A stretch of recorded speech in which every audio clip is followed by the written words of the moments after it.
Good morning students. हमने जो कल लेसन पढ़ा था, फर्स्ट लेसन आपका, हम उसको आज कंटिन्यू करते हैं। An introduction to history. जैसे मैंने आपको कल ही बताया था कि 5th क्लास तक आप लोगों ने पढ़ा है, तो आपके एक ही सब्जेक्ट होता था सोशल साइंस, और उसके अंदर आप डिफरेंट चैप्टर्स पढ़ते थे। उसमें से कुछ चैप्टर हिस्ट्री के, कुछ सिविक्स के और कुछ ज्योग्राफी के होते थे। अब जैसे आप 6th क्लास के अंदर आए तो आपके ये जो सोशल साइंस की बुक है बेटा 3 पार्ट में डिवाइड हो गई। कौन कौन सी?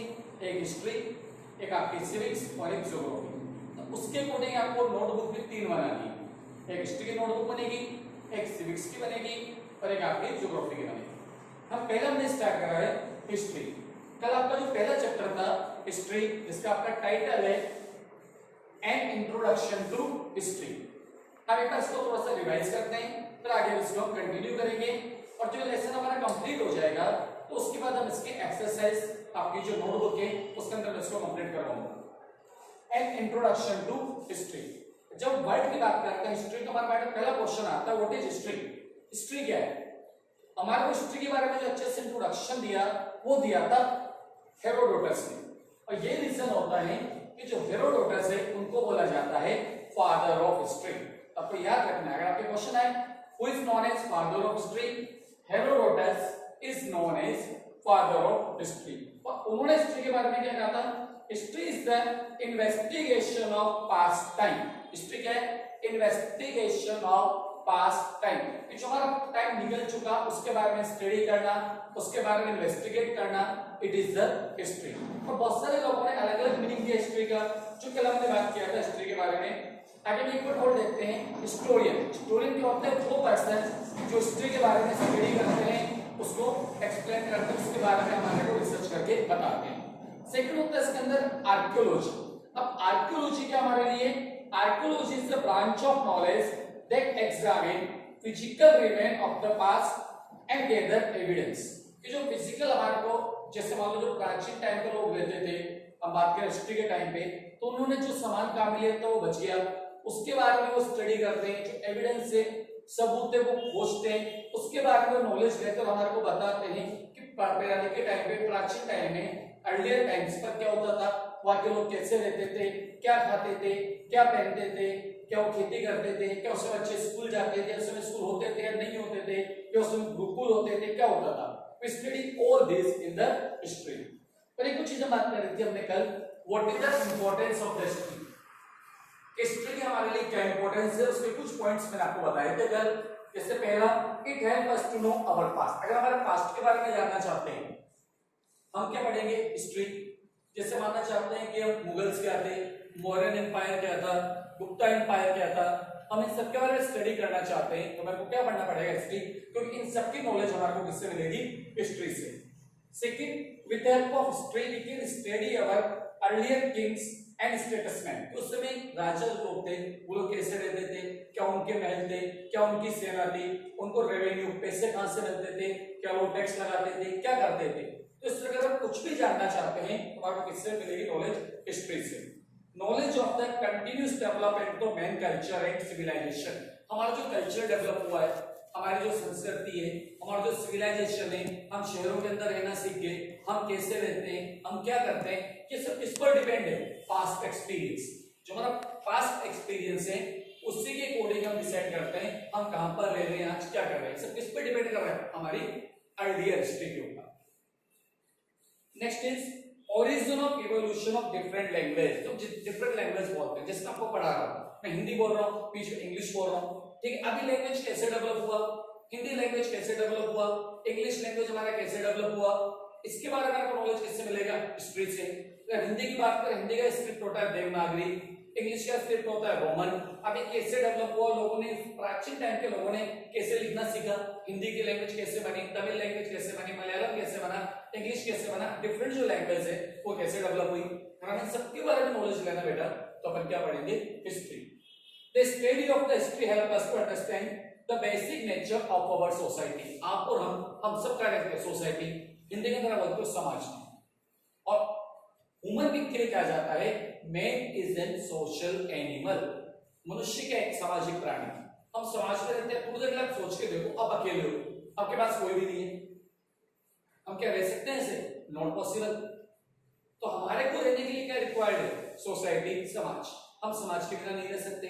तो सोसाइटी कैसे डेवलप हुआ, समाज कैसे डेवलप हुआ? अलग अलग कास्ट, आज हम कहते हैं डिफरेंट पर्सन डिफरेंट कास्ट को बिलोंग करते हैं, डिफरेंट पर्सन डिफरेंट रिलीजन को बिलोंग करते हैं। सिचुएशन डेवलप कैसे हुई, अगर हम सबके बारे में नॉलेज लेना चाहते हैं तो आपको क्या पढ़ना पड़ेगा? हिस्ट्री। हिस्ट्री के अंदर आपने कल एक चीज और देखा था, हिस्ट्री के अंदर हमने बात किया था कि टाइम फ्रेम। टाइम फ्रेम आपको याद हो तो दो पार्ट में बांटा था, एडी और बीसी। एडी मतलब एनो डोमिनो और बीसी मतलब बिफोर क्राइस्ट। तो हमने क्या करा था, 0 पॉइंट लिया था, birth of the Jesus Christ. तो उसके बाद का जो टाइम है हम उसको क्या बोलते हैं? एडी। और जीसस क्राइस्ट से पहले का जो टाइम है हम उसको क्या बोलते हैं? बीसी। तो जो हमारा टाइम पीरियड है हम उसको दो पार्ट में डिवाइड कर दिया, एक तो हो गया एडी और दूसरा हमारे लिए क्या हो गया? बीसी। हम आप आज की क्लास की बात करते हैं। आज हम क्लास में क्या बात करेंगे? तो हमने दो टॉपिक लिए। First is how is the history of the past related to an understanding of the present, कि जो हमारी पास्ट हिस्ट्री है वो हमारे प्रेजेंट को कैसे इफेक्ट करती है। जैसे हमने हिस्ट्री के अंदर जो भी देखा उसका इफेक्ट हमारे प्रेजेंट पर कैसे आ रहा है। जो हमारी पास्ट हिस्ट्री है वो हमारे प्रेजेंट को कैसे इफेक्ट कर रही है, उसकी नॉलेज हमें, उसके बारे में जो इंफॉर्मेशन है आज हम उसको क्लास में देखेंगे। What we are today is the product of the past. What we are today is the product of the past. बहुत अच्छा सेंटेंस है। आज हम जो भी हैं वो सब किसका इफेक्ट है? पास्ट। हमने पास्ट में जो किया था उसका रिजल्ट आज हमें किसमें मिल रहा है? प्रेजेंट में। So present is the product of the past. अब इवन जो आपका थॉट होता है उसमें बोल सकते हैं present is the product of the past. If you want to understand anything we will have to go its root and foundation. If we want to know about any country or a nation, we will have to go its past history. अगर हम किसी भी country की बात करें, आज हम India की बात करते हैं, चाइना की बात करते हैं, अमेरिका की बात करते हैं, अगर किसी भी कंट्री की बात करते हैं, कौन सा कंट्री कितना बड़ा है, कितना डेवलप है, उस कंट्री के अंदर इलेक्शंस कैसे होते हैं, वहाँ की गवर्नमेंट कैसे होती है, वहाँ की आर्मी कैसे होती है, वहाँ पे रेवेन्यू पैसा कैसे मिलता है गवर्नमेंट को, तो इस सब के बारे में अगर हम जानना चाहते हैं तो हमारे को उस कंट्री की पास्ट नॉलेज, जो आइडियल नॉलेज है, हम उसकी स्टडी करनी पड़ेगी। Many of our beliefs and tradition are deep rooted in the past. If you want to understand India today, we have to study its past history. जो हमारा culture है, जो प्रेजेंट के अंदर हम कल्चर है, सोसाइटी को जो हम बिलोंग करते हैं, उसके रूल्स एंड रेगुलेशन फॉलो करते हैं, ये सब किस पे डिपेंड कर रहा है? उसके पास्ट के ऊपर। जो पास्ट में हुआ उसी के अकॉर्डिंग हमारा कल्चर डेवलप हुआ, उसके अकॉर्डिंग हमारी सोसाइटी डेवलप हुई, और रूल्स एंड रेगुलेशन जो समाज में रहते हैं, सोसाइटी के अंदर रहते हैं, तो उसके कुछ रूल्स एंड रेगुलेशन हमारे को फॉलो करने ही पड़ते हैं। There is no denying the fact that we have inherited many good things from the past. Many ethnic groups like pre-Aryan, the Indo-Aryan, the Greeks, etc. अगर हम बात करें इंडियन प्रेजेंट हिस्ट्री, जो हमारी प्रेजेंट हिस्ट्री उस पर किसका effect है? मुगल्स का इफेक्ट आ रहा है उसके ऊपर, उसके बाद आर्यंस का इफेक्ट आ रहा है, प्री आर्यंस, उसके ऊपर Indo Aryans, Greeks, all this effect our present history. जो हमारा प्रेजेंट लेंगे तो देखेंगे जो भी हमारे यहाँ पर डायनेस्टी आई थी, चाहे वो मुगल से, चाहे वो ग्रीक थे, इवन चाहे वो आर्यंस थे, चाहे वो आपके गुप्तास थे, मौर्यंस थे, उन सबने इंडिया पे कैसे रूल करा, उससे ही हमारा जो प्रेजेंट है उसका इफेक्ट देखने को मिल रहा है। The study of the ancient Indian history help us to bring the spirit of religious tolerance. The Hindus, the Buddhists, and the Jain lived in complete religious harmony. So should we. जैसे बता रहा प्राचीन time के अंदर हम बात करें, mainly 3 religion थे उस समय, ये बात कर रहे हैं बिफोर क्राइस्ट, बीसी की बात कर रहे हैं। 3 रिलीजन थे मेनली, जैनिज्म, बुद्धिज्म और हिंदुइज्म। 3 रिलीजन थे। जो तीनों रिलीजन डेवलप हुए, और डेवलप होने के साथ तीनों रिलीजन कैसे एक दूसरे से मिलकर रहे और किसी तरह की उनके अंदर हार्मोनी थी, कैसे मेल मिलाप था, कैसे मेलजोल था, इस सब की स्टडी हम किससे कर रहे हैं? हिस्ट्री से। तो हिस्ट्री आपको बता रहा है कि जैसे कैसे जैन रिलीजन कैसे डेवलप हुआ, बौद्ध रिलीजन कैसे डेवलप हुआ, हिंदू रिलीजन क्या है, और उसके बारे में जो पॉजिटिव और नेगेटिव थॉट्स है उन सबको शो करता है। The ancient people strove the unity of gap one name to the whole country. It is Bharat, which extend from the Himalayas to the Cape Comorin and from the valley of the Brahmaputra in the east to the land beyond the Indus. We should also know this spirit of unity. The caste system proved that undoing of social unity will end over again. So the ancient experience warn us to careful of it. ये हमारे को बता रहा है, जैसे हमारा प्राचीन, अगर भारत की बात करें तो उसको जो नाम दिया गया था भारत, वो कहां से था?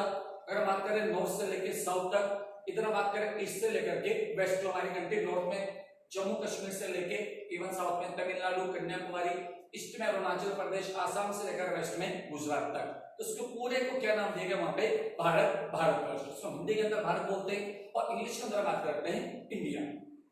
नेम ऑफ द लैंड, अब मैं आपको जैसे बोला था भारत और इंडिया, अब इन भारत का नाम, हमारी कंट्री का नाम भारत कैसे हुआ, हमारी कंट्री का नाम इंडिया कैसे हुआ, लेट अस स्टडी। अब हम इसकी बात करते हैं कि भारत वर्ल्ड कैसे आया या इंडिया वर्ल्ड कैसे आया। बोलते हैं अब आपको तो कहा रहते, हम भारत में रहते हैं, हम इंडियन से, हम भारतीय, पर ये वर्ड आया कहां से? भारत कैसे बन गया? इंडिया कैसे बोलने लगे इंडिया को? Now study. Our country was known by different names from time to time. बहुत सारे नाम से बोला जाता है, हम इसको हिंदुस्तान भी बोलते हैं, आर्यवर्त भी बोलते हैं, भारतवर्ष भी बोलते हैं, बहुत सारे नाम से बोला जाता है, पर मेनली दो नाम है उनके, बोलते हैं भारत और इंडिया। हिंदी में कहते हैं भारत है, इंग्लिश में इंडिया है। But of to them, it means Bharat and India are the most well known. The name Bharat is mentioned in Rig Veda, the earliest work in Sanskrit dated from 3500 years ago. जो हम इसको नाम कर रहे हैं भारत, ये भारत नाम किसमें आया? सबसे पहले ऋग्वेदा के अंदर आया। आपको याद, आपने 4 वेदा पढ़े, ऋग्वेदा, सामवेद, यजुर्वेद और अथर्ववेद, 4 वेदास हैं, उसमें ऋग्वेदा के अंदर नाम दिया गया भारत। और आज से लगभग 3500 years ago. Initially the name Bharat was used for those people who lived in the northwest part of the country, but later it began to the used for the whole country. अब शुरू में जो हमारी country के हम बात करते हैं नॉर्थ वेस्ट पास्ट, जिसके अंदर आपका प्रेजेंट में पंजाब है, हरियाणा है, राजस्थान का कुछ पार्ट है, ये नॉर्थ वेस्ट के अंदर आता है।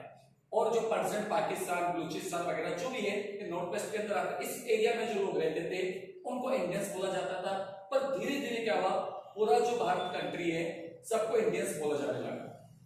The name India comes from the Indus called Sindhus in the Sanskrit language. जो इंडस लैंग्वेज है उसको संस्कृत लैंग्वेज में बोला जाता है सिंधु, और वहीं से ये वर्ड डेवलप हुआ।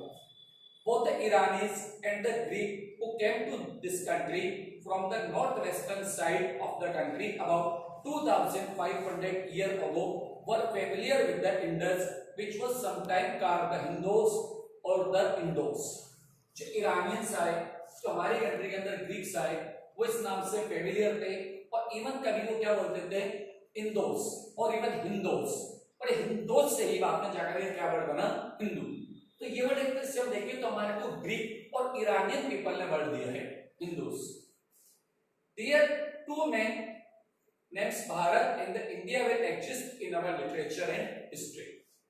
The geographical framework, how is geography helpful in shaping the life of history of the people? अगर किसी भी कंट्री के पीपल्स की बात करें, वो लोग कैसे रहते हैं, क्या खाते हैं, उनकी क्या कंडीशंस हैं, उस सबको वहाँ की जो ज्योग्राफी है वो भी इफेक्ट करती है। ज्योग्राफी मतलब वहाँ का टेम्परेचर कैसा है, वहाँ का बारिश कैसी होती है, और इवन वहाँ की लिविंग स्टैंडर्ड कैसा है, वहाँ पर बोल सकते हो इवन पहाड़ है, इवन बोल सकते हो वहाँ पे क्या नाम है डेजर्ट एरिया है, या वहाँ पे बोल सकते हो आइस एरिया है, बर्फ है, तो वहाँ की सिचुएशन कैसी है वो भी कहीं ना कहीं हमारे जो लिविंग स्टैंडर्ड उसको इफेक्ट डालता है। हम इसको पढ़ते हैं पहले। People of any country of the world are greatly influenced by their country's geographical feature. Their style of living, wearing clothes, food habits, etc. all of influenced by it. Style of living, वो लोग कैसे रहते हैं? जैसे आप देखेंगे India की बात करें तो इंडिया में कुछ लोग ऐसी जगह पर रहते हैं जहाँ बहुत ज्यादा बारिश होती है, नॉर्थ ईस्ट, जहाँ पर बिल्कुल बारिश नहीं होती, western Rajasthan, Kutch of Gujarat, even अगर बात करें जहाँ पर बहुत ज्यादा सर्दी पड़ती है, हिमालय जो कश्मीर, ठीक है, कुछ पार्ट जहाँ पर बहुत ज्यादा गर्मी पड़ती है जैसे Rajasthan and some part of Madhya Pradesh, Uttar Pradesh. तो अगर इंडिया की बात करें तो यहाँ भी ज्योग्राफिकल एरिया अलग अलग है, और ज्योग्राफिकल एरिया अलग होने की वजह से लोगों का खाने पीने का तरीका, लोगों के कपड़े पहनने का तरीका, वो सारी चीज वहां पर अलग अलग है। जैसे परसेंट की बात करो, अभी हमें बहुत तेज गर्मी पड़ रही है, पर अगर अभी हम मनाली की बात करेंगे तो वहां पर इतने रिक्वायर्ड आपको नहीं होगा, हो सकता है वहां पर बारिश हो रही है, हो सकता है कुछ जगह पर स्नोफॉल भी हो रहा हो, तब तो इवन वहां पर आप चले जाएंगे तो आपको वुलन क्लॉथ पहनने पड़ जाएंगे। तो ये क्या बता रहा है हमारे को कि अगर हमारी कंट्री की अगर बात करें तो जो ज्योग्राफी है वो हमारे खाने पीने के तरीके को, कपड़े पहनने के तरीके को, हर चीज को इफेक्ट करती है। People living in cold region like Siberia, would naturally wear woolen cloth। अब साइबेरिया एक ऐसी जगह है रशिया के बाद कि जहां पर बहुत ज्यादा सर्दी पड़ती है और इवन वहां के लोग हमेशा ही गर्म कपड़े पहनते हैं। Like those living in the hot countries would wear loose cloth or cotton cloth like in Arabia।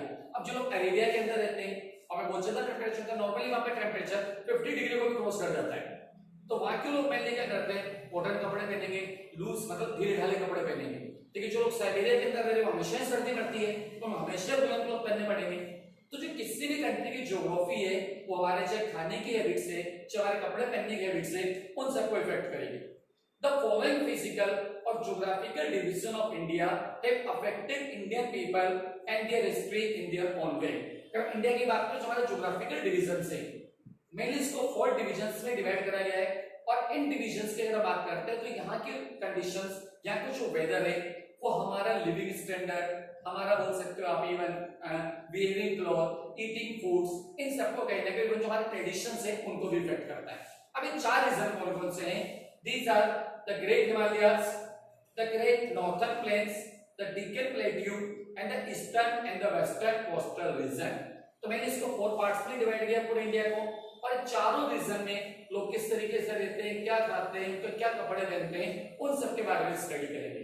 I revise again what are these 4 regions? These are the Great Himalayas, the Great Northern Plain, the Deccan Plateau, and the Eastern and Western Coastal Regions। Okay, in the next class we study about all these 4 physical division of the India। Okay.